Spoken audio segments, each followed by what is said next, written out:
Apa itu sir?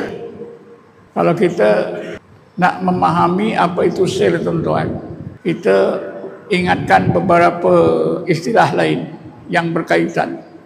Sekurang-kurangnya kita mesti ingat 4 aspek dalam rohani kita. Mula-mula yang pertama, akal. Tugas akal ini menerima fakta-fakta agama yang masuk akal. Ini bentuk ilmu, pengetahuan pada akal.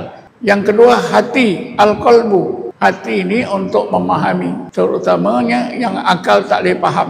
Kemudian yang ketiga, roh. Roh tugasnya untuk melihat rahsia-rahsia Allah di alam malakut. Roh lil musyahadah, yang Nabi sebut al-ihsan an ta'budallaha ka'annaka tarahu. Itu seolah-olah melihat Allah, itu kerja roh kita. Yang keempatnya sir, aklun, qalbun, ruhun, sirrun. Sir itu ialah lubuk hati. Apa tugasnya? Sebagai rekod, tempat merekod semua ilmu, semua maklumat di dalam sir. Sebab itu as-sirru litajalliyat, al-aqlu lil ma'qulat, al-qalbu lil mafhumat, ar-ruh lil musyahadah, was-sirru litajalliyat. Senang saja.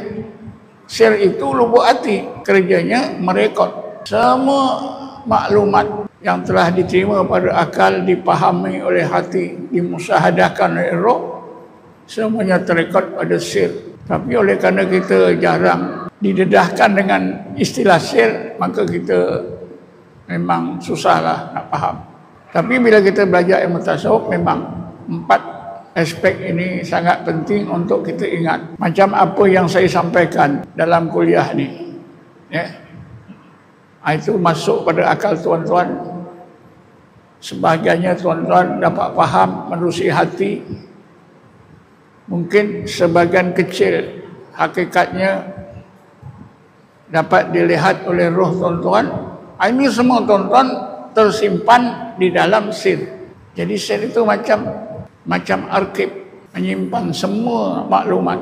Arkib dalam diri seseorang, sir.